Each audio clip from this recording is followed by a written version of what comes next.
There are places for our dead, places of peace and not dread, sites of simple or elaborate stones that memorialize our lost ones' bones. Welcome to Stones and Bones. Whoa,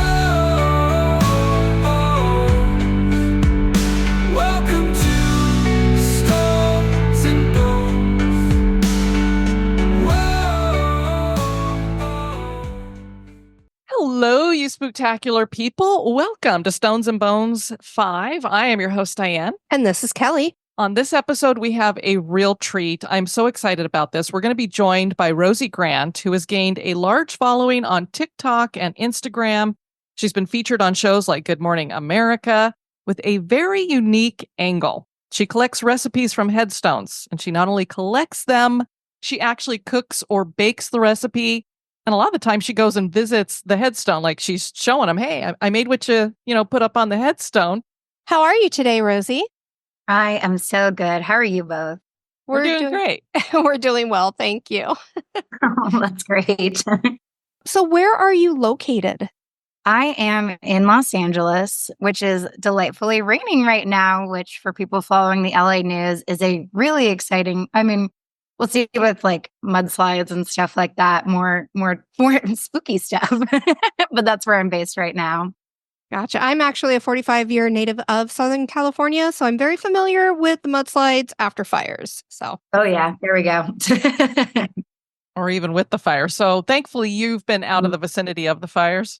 Yeah, I live in Hollywood, actually very close to Hollywood Forever Cemetery, which luckily there was a small fire in Runyon, but they put it out very quickly. So yeah, I am safe and well. So you clearly have an affinity like cemeteries, just like us. We're very proud Taphophiles. So what gave you that love for cemeteries? Because a lot of people look at that as, well, you're weird. You like to hang out in cemeteries? Oh man, yeah, I love y'all's episodes. I would just saw you have an episode on Mount Hope Cemetery, which I am so excited to listen to. Yeah, cemeteries are amazing. I should say I always liked them, but I didn't know very much about them growing up. My parents love history. I grew up in Alexandria, Virginia. My parents are actually in retirement, both ghost tour guides. So we were always comfortable going to cemeteries and like kind of just a love of the history and beautiful, just nature around them. They were very peaceful. We grew up next to a cemetery. So actually on my walk home from high school, I would walk through the cemetery. But that's it. I didn't really know much about them until I was getting my master's degree a couple of years ago in library science. And I had to do an internship in an archive. And it was during the pandemic. And most archives and libraries were closed to new people. But cemeteries were busier than ever. So I ended up interning in the archives of Congressional Cemetery in DC. So that was kind of my intro to the death industry and how cemeteries work. And golly, they are just endlessly interesting and so beautiful. Absolutely. Headstones that date back to the 18th and 19th century, they seem to focus on where you were in the family. Like this is dad, mom, the kids, that kind of thing. Or it was fraternal organizations or religious organizations that you were part of. And so a lot of that symbology would go up on the tombstone. And we're finding now in our more modern era that people, they're not really parts of things like that. And people don't want to lose their identity. So they start putting up things that are special to them, like this person likes to do this kind of hobby, or they were interested in this kind of a thing, or they like this kind of animal, something like that, or they owned this kind of thing.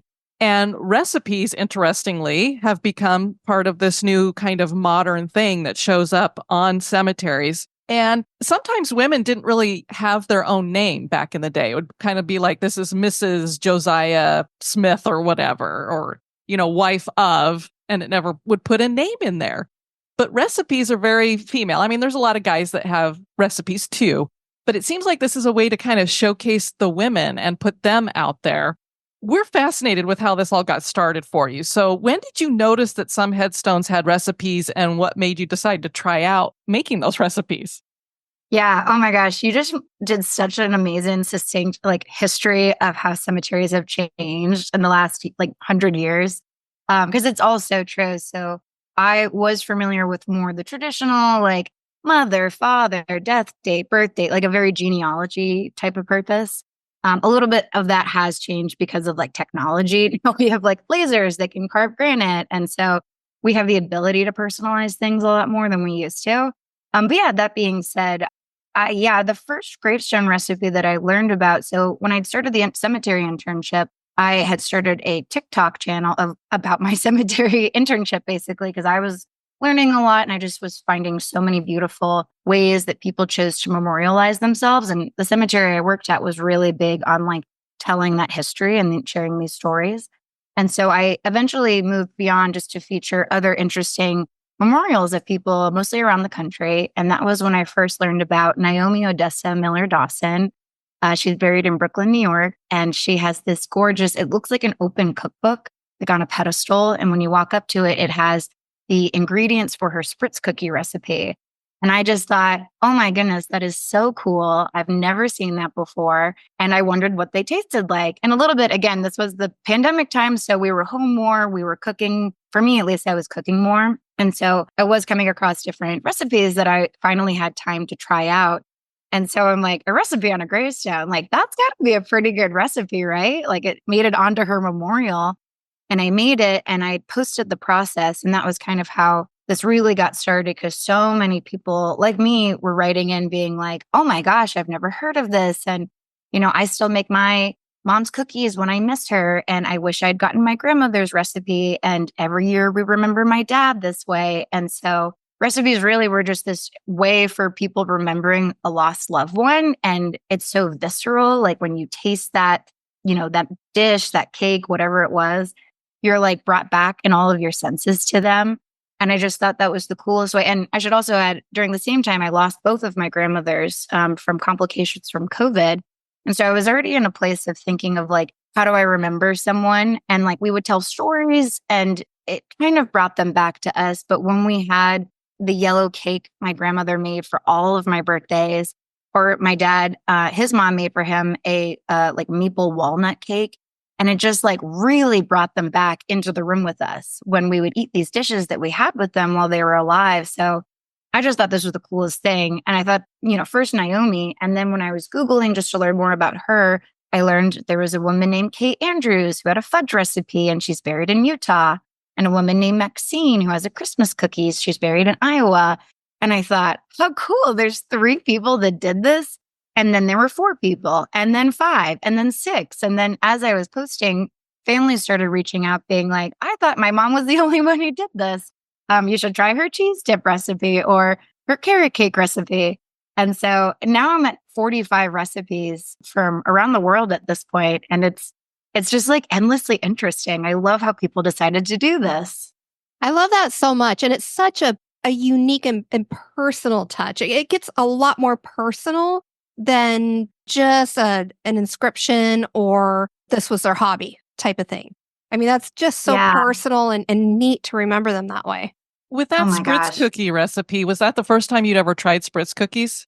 It was. And it's so funny you say that because quite a few of these dishes, I'd never heard of them or never made them before. So I made them extremely incorrectly, which TikTok let me know. They're like, you're supposed to use a cookie press. And I'm like, what's a cookie press? And so I met with her family and they still have her aluminum press that she used. I'd bought at that plastic Wilton press and we made it together because her particular gravestone doesn't have any instructions on it. Even then, I could have easily Googled and being like, what's a spritz cookie? So I've learned so much in this process. And they're now one of my favorite cookies. They're so beautiful as you like press a shape through the cookie press.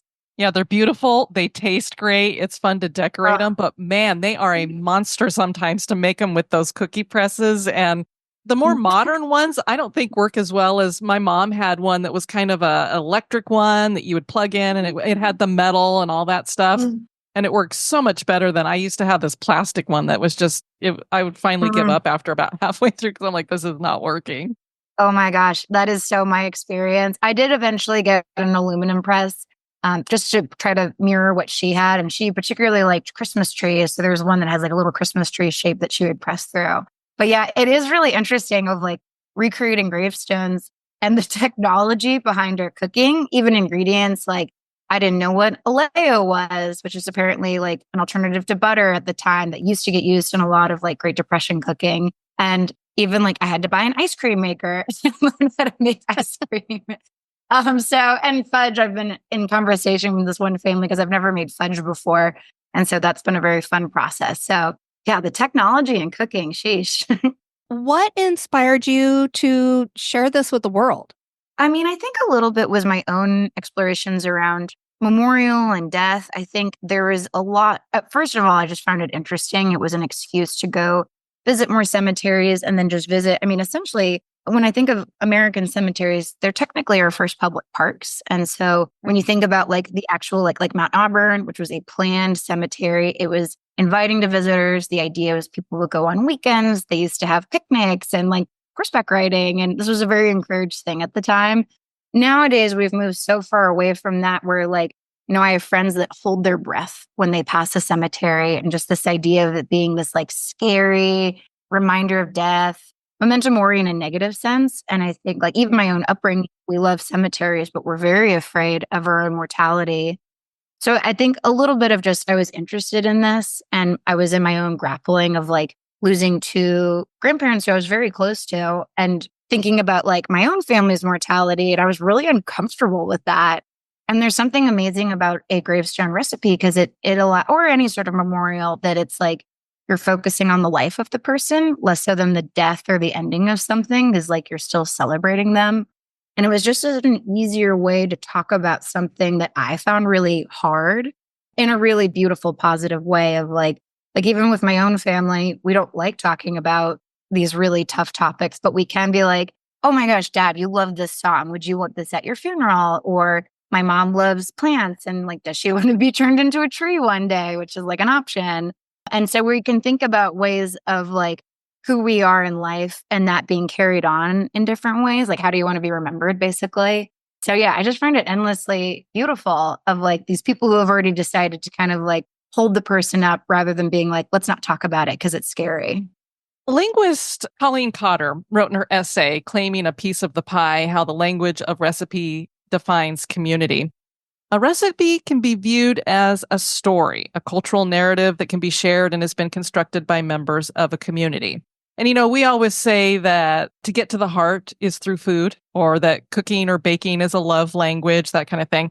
When we gather for events like weddings or birthdays, funerals, food always seems to be a part of it. People are always asking if they want to help somebody out. It's a casserole or something they want to bring over to you. Family food history is a key part of human culture, and it's very important, obviously. And we can learn a lot about ourselves and from each other when it comes to food in general, or from the foods we share with each other, or the types of foods that come from certain regions. What are some questions that you think are important for younger generations to ask the older generations about their familial food traditions? Oh my gosh. First of all, I love that quote so much. I just got chills as you read that. And that's so true. It's our family food history is so important to document. And in addition to like, if any listeners here have not already done some sort of genealogy interview and like recorded it with their family historian, or even just like a parent or a grandparent or aunt and uncle who just knows the family stories, highly encourage you to do that. Schedule it for next weekend. Like, don't waste time. This project did for me start out as an archive project. And that's why I call my TikTok and Instagram Ghostly Archive, just because it is like archiving around death. And I was in a genealogy class that actually had me call up and schedule a time with my grandmother and call up and talk about our family history and our family food history, things that I wouldn't have even normally thought to ask about in a genealogy class. And we talked for 3 hours. I recorded it. And she happened to die 1 week later. And I had all these stories saved. And I would never have done that if not for this class. And I'm so grateful I did. Like, I just learned so many things about her growing up and what she ate as a kid and what she cooked for my dad and siblings, what her own. So like some of the questions that I started with specifically, and, anyone could look up just like basic questions to ask like in a genealogy interview. But for food history, some of the questions that I ask are like, what are the recipes that we grew up in the family? Do we have any written down? Can we cook them together? What are some recipes important to you? What are the ingredients? If you can even video it, that's such an important thing. And you can even just phrase it as like, I just want to be able to make this for myself. Asking lots of questions as they're cooking, maybe even asking why certain ingredients are used. It might just be like that was what they got used to. Again, the question of oleo or any ingredients that might be more unusual, how they've changed a recipe. And so just asking lots of questions while you cook through. It could start with just one recipe. Maybe there are multiple ones. I do hear lots of stories of families that are like, we don't use recipes, they just know it. And so even that is a great chance to just cook with someone and kind of ask a lot of questions about technique and process. And one of the gravestones, actually, it's a Kasha Vernishka's that's based in New Jersey. And the daughter decided on the, she shortened the recipe to fit onto the epitaph. But at the very bottom, she just asked, does it taste like mine? It does? Good. And like that can be your driving. Love that. And what a gift that you were able to record that with your grandmother before her passing. And that is so important to take the time and just do it. Do it now. Yeah. Well, and a personal example that we have pretty recently is we did an interview with Amy Bruni, and her most recent book is about Love her. Yeah. She just came out with this book not too long ago, and it's the recipes that are from these haunted locations. And in the process of us interviewing her about that, she was telling us, well, there's this Caesar salad recipe that I can't remember what location it came from, but she was like, my mom had this Caesar salad that was particular to her. It was, she would make it for all different kinds of occasions. And it was just something she did off the top of her head. And so she never wrote it down, and nobody in the family wrote it down. So then her mom passes away, and she's like, nobody has that recipe. And you can't, it's not like she's going to stumble across it in a box somewhere. And she said this recipe from this haunted location was the closest that she had gotten to what something tasted like her mother's. But it proves your point that they've lost that familial tradition there because nobody asked about it or wrote it down. And now we have the convenience of actually, you've got your phone. You're over at grandma's house and you're going to make Christmas cookies, pull your phone out and record her making the cookies, because then you have two wonderful things. You've got how did she make them? And then her actually making them, which is so cool too. Oh my gosh, I love that. Amy, her book, I cannot recommend it enough. It is so good. I'm like, it was, if anything, like I had started the process, and I hope she does more books like this. It basically like a recipe paired with like a spooky history of location. So beautiful. And it's so true. Like in the modern age, we are so inundated with recipes, but I think the things that are becoming very precious is like our recipe. Like no one can make your dad's barbecue the way your dad can. And even in a couple of the gravestone families we've been talking of, like, they were like, well, we put this recipe on their gravestone because they cooked all the time, but this is the one that they wrote down. So that was the recipe. And yeah, it's so funny. And I think about like my own family recipes. They don't have to be anything that special. Like the yellow cake I grew up eating, where we were at the funeral for my grandmother, and we were like, oh my gosh, we never get to have our yellow cake again. And my mom was like, it's just box cake. Like it's nothing special. It is a Duncan Hines box cake. Like that's the secret to grandma's cake. And it's even then, I mean, it was still very important for us to like I still want Duncan Hines yellow box cake with chocolate icing every single birthday. And that tastes like all of my childhood. And so it doesn't have to be a fancy special steak tartare or whatever. Anything's important. And now a little break for a word about one of our sponsors.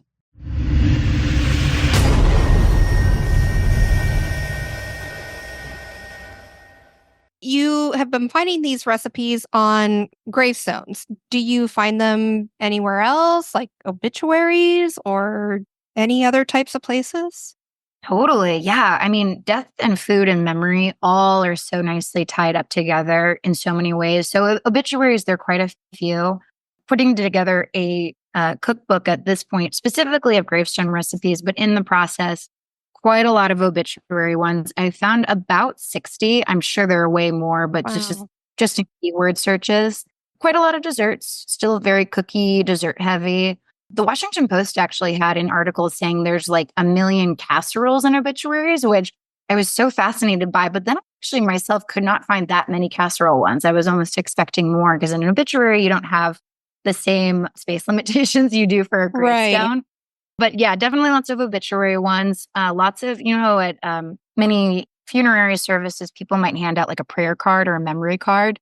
And people have sent in recipes from the prayer card that, with someone's cheese dip or their lasagna recipe or something, or funerary pamphlet. So it'll be like, the mass or the ceremony or whatever the thing is. And then the recipe will be on the backside.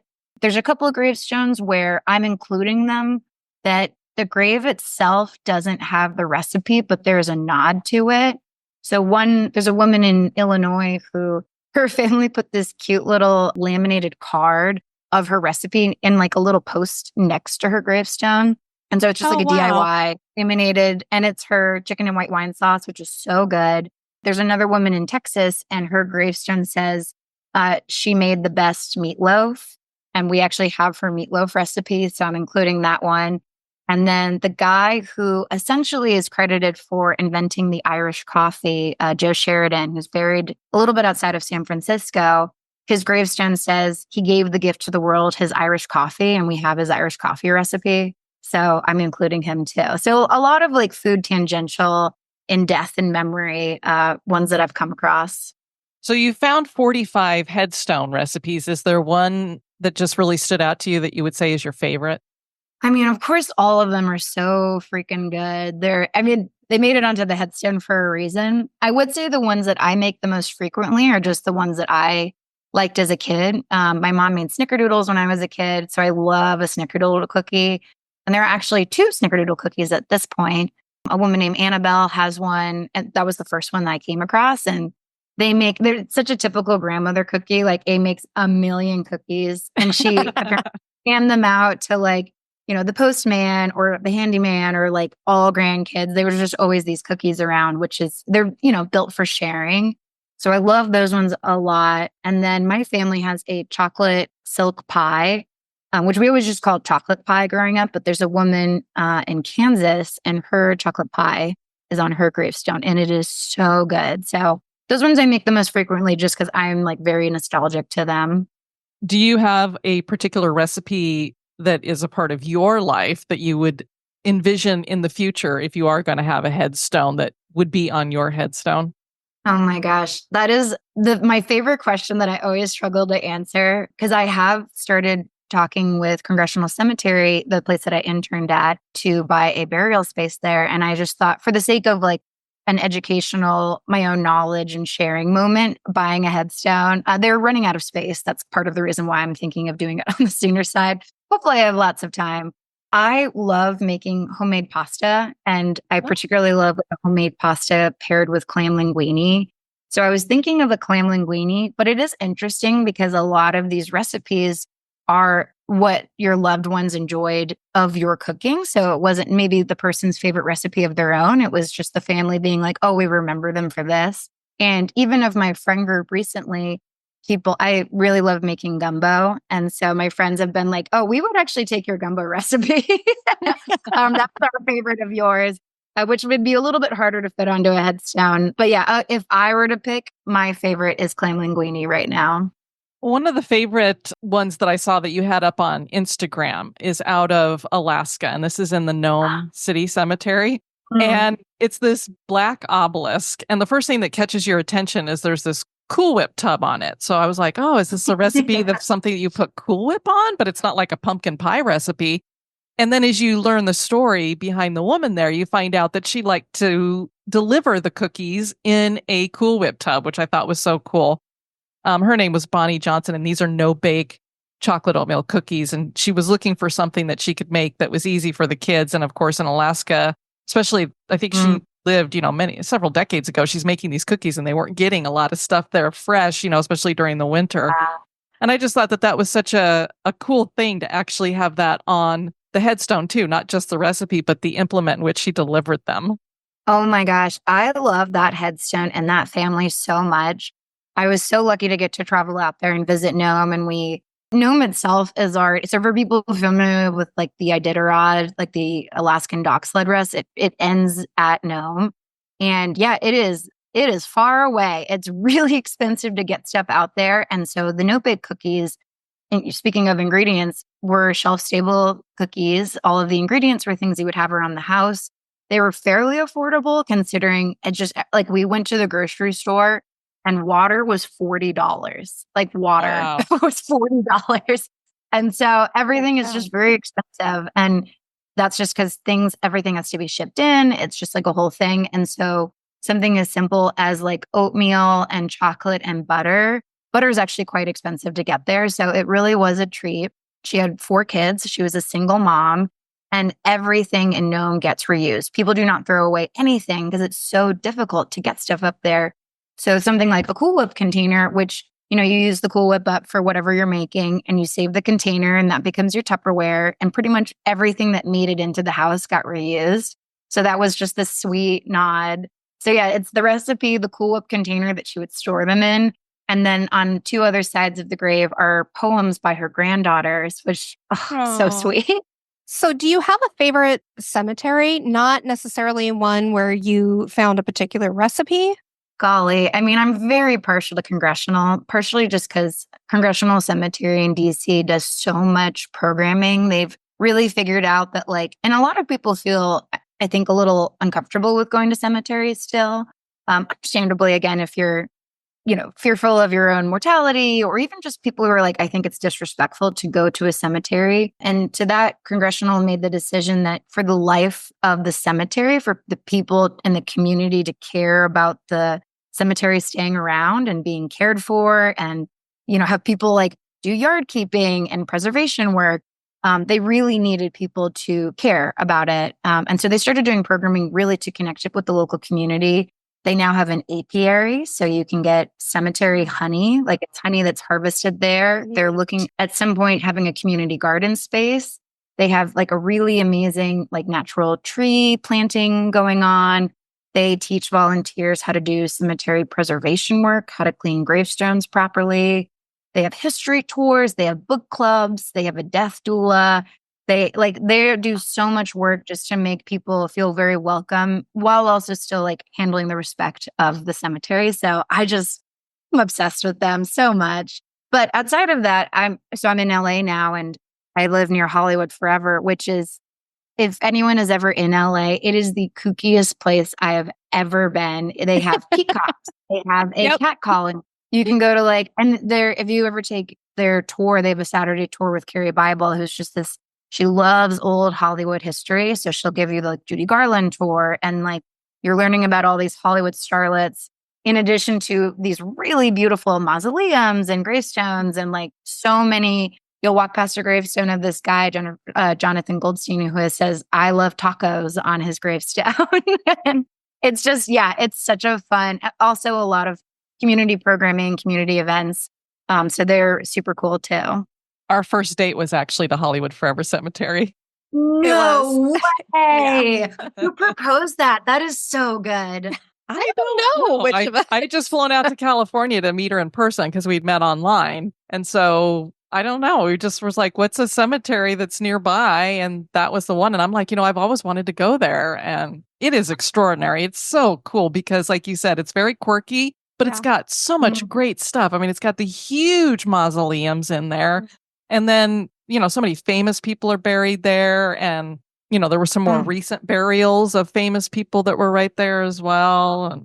And we've never heard of the cemetery that you've been talking about, the Congressional one. So now I'm like, we have got to go to Washington, D.C. to see that.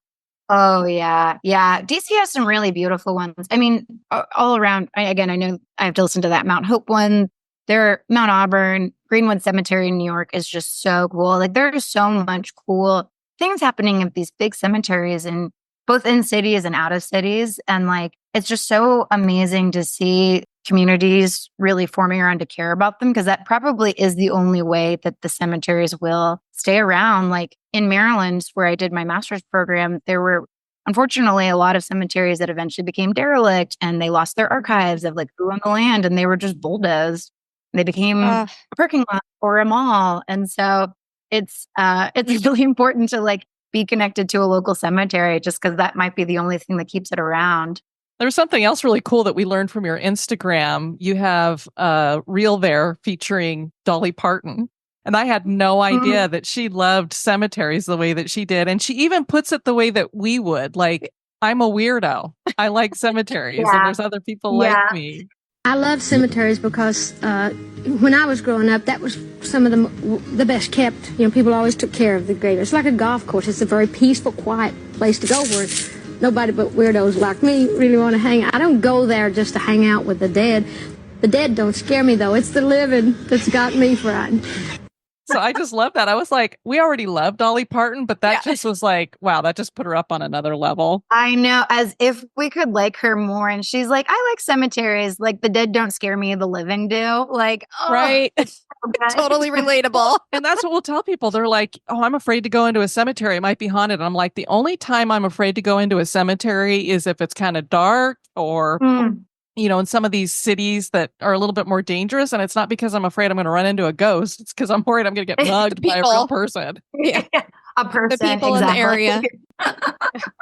So as you mentioned, your username on TikTok and Instagram is Ghostly Archive. And of course, that catches our attention because we love haunted history. So clearly you enjoy ghosts and the paranormal as well. What got that started for you?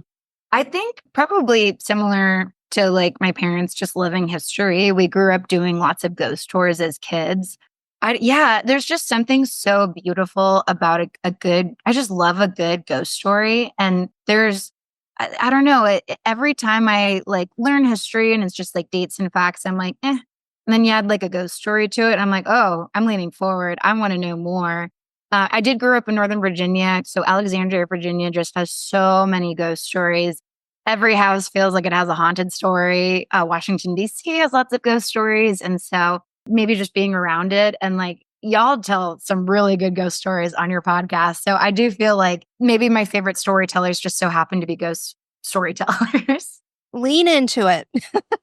Well, that's what got us started in this. I mean, for me, it was also it wasn't my dad, but it was my mom. So it was a parent who got me interested in the ghost tours and things like that. And I just would always find when I would do a ghost tour versus a historical tour, you get all the seedy stuff and the other stuff too. So I'm like, you get the history, but you get the really good stuff too. Yeah. More interesting information sometimes. Exactly that. Like I took a tour recently in Richmond, and Richmond, Virginia has such a strange history to it. And there's a writer, Colin Dickey, who I like a lot. He's more of like the skeptic side of like, why do we like ghost stories? And he says in his book, Ghostland, he talks about like, it teaches us what we're afraid of, but it's in a way that we can like validate it a little bit. I mean, essentially it's almost like gravestone recipes of like, I'm learning about death, but it's a way that I can handle it. And with a ghost story, I'm like, I am afraid of these things, but like this makes it fun. Nice. Now, you have a gravestone recipe book that's coming out, a cookbook that's coming out, correct? Why don't you tell us a little bit about that? Yeah, it's currently titled To Die For. That might change. That was just on the pitch. But basically, it's 40 recipes. My actually draft 2 is due next week. So that's what I've been working on when I'm not doing my day job. Yeah, it's going to feature, it'll be a definitely an unusual cookbook. You know, if you think about a normal cookbook, which is like 100-ish recipes, this one will be 40, but it'll feature stories from the family. So every recipe that is in it has been approved by the family. This has been the biggest thing of like, you know, how do you summarize a person on a page, let alone a gravestone? And so it's trying to give a little bit of a glimpse behind the memory of a person in their stone, how to cook their recipe. Some of them, like, again, don't have many instructions. So it's cooking it with the families, lots of Zoom calls. I traveled pretty much the whole country this year to visit. I've visited at this point all but one. So I might be going to Iowa in a few weeks to visit the last one. And so, yeah, it'll be tales from beyond the recipe, basically. Love that. You might want to wait on that Iowa one for a little bit. My sister has a farm in Iowa and it's very bitterly cold there right now. So you might want to wait till it gets a little warmer. Oh, yeah. No, I know. I went to 2 weeks ago. No, at this point, 3 weeks ago, I went to Minneapolis because there were a few in Minnesota that I was like, Oh, God. I just learned about them and I connected with the families and I'm like, I have to do this. And a snowstorm hit. And I was like, if I die getting to a cemetery or on my way to a cemetery, like, do I put this on my gravestone? Like, this is so dumb. Yeah, Iowa. I visited Iowa over the summer as well. And I'm like, I'll hopefully have time to do that too. Because yeah, compared to LA, the Midwest is so cold. Yeah, we're down in Florida, so anything that's, below 60 degrees is freezing to us. What is that? Yes. Although we did get snow this last week. It didn't come all the way down to where we are, but the whole panhandle got 6 to 7 inches of snow. No, correction. Pensacola got nearly 9 Oh inches. my gosh, yeah. Right there on the Gulf. Yeah, it was a record. way. They've never had that kind of snow before. Wow. What is happening? Y'all are getting know. snow. We have fire. I mean, I guess we always have fire, but man, that is crazy. Yes, it calls fire and ice. That's what America's become right now. So, Rosie, tell everybody where they can find you on social media. You can find me on Instagram and TikTok. Now the TikTok has been banned, not banned. Who knows following that? I'll stay on the platform as long as it's around, at Ghostly Archive. If people know about any interesting gravestones, food or not related, I also have a link tree in both profiles that they can send messages to. Or if they just want to say hi, let's connect. Very cool. Well, thanks so much for joining us, Rosie. This has been fascinating, and we just love what you're doing. Yes, thank you so much. Thank you both so much. I love your podcast. This was such an honor to be here. We want to thank everybody for joining us on this Stones and Bones. That was a little bit about the stones and bones that you may find with recipes. I've been your host, Diane. And this has been Kelly. You take care now. Bye-bye. Bye-bye. Stones and